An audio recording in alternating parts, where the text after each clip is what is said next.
The cornerstone concept of Bowen theory is differentiation of self. It's a little bit complicated, but it refers to two main things. So one is the ability of a person to know the difference between thoughts and feelings.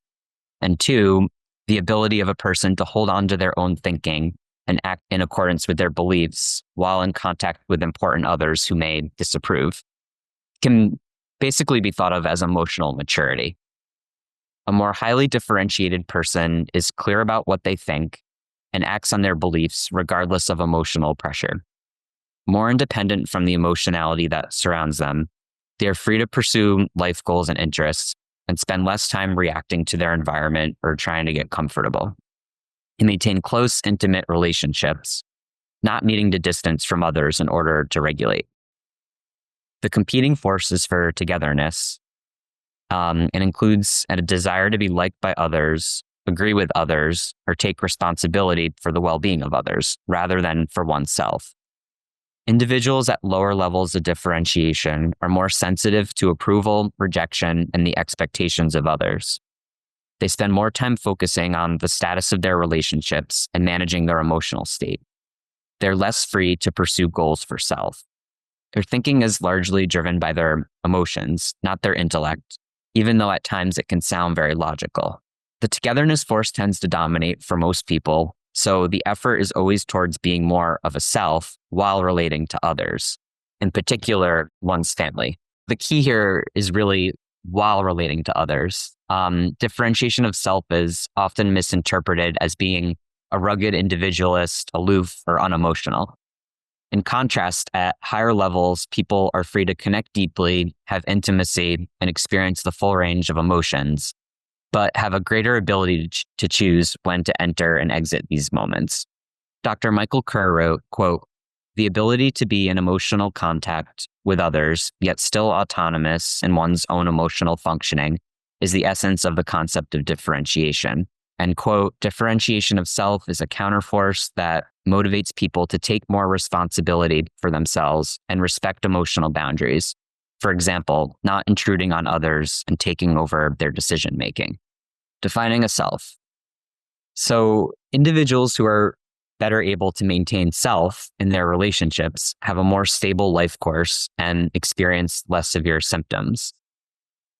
Knowing oneself and acting in accordance with one's principles and reality-based needs is common to both the individual and the relationship system they're part of. Maybe not always in the short term, but in the long term. Acting from self might look like stating what one thinks or is willing and not willing to do while not requiring anyone to agree, or thinking through a challenge and doing what might cause short-term tension in exchange for long-term stability, or allowing another person their perspective without trying to convince them of yours. Being able to tolerate short-term tension and keeping the long-term view in mind are important parts of this work and relevant for the management of gender dysphoria. The clinical work is all about working on differentiation of self. So working from acting from self rather than out of anxiety. The coach works with family members who are motivated to modify the part they play in family challenges, not the part of others, and who are capable of exerting family leadership. That's why most Bowen coaches would not work individually with a child. Basically, the client works to see ways that they act immaturely in relationships and works to behave more maturely. Shifting out of cause and effect thinking and into systems thinking involves becoming a better observer of our anxiety-driven behaviors, how our behavior is linked to what others in our relationship system are doing, and how their behavior is a reaction to ours. There's some variation among Bowen coaches, but most emphasize the client working on this with their family of origin.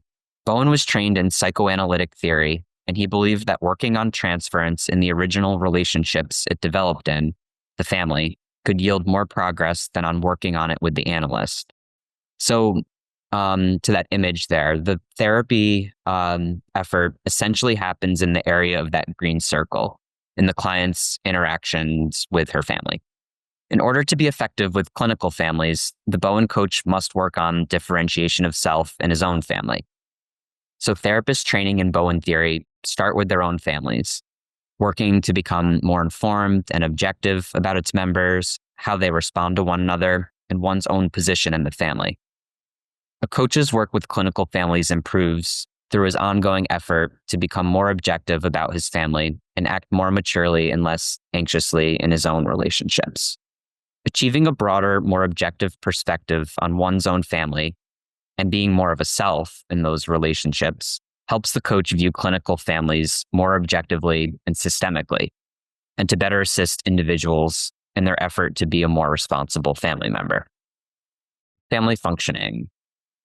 I want to say a little bit more about this term, family functioning, I've been using. Bowen Family Systems Theory is not an individual model, so part of the assessment process involves the clinician inquiring about how both the individual and her family, so nuclear and family of origin, are doing.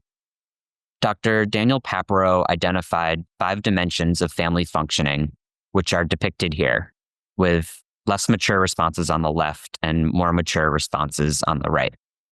The 5 dimensions are resourcefulness, connection and integration, tension management, systems thinking, and goal structure.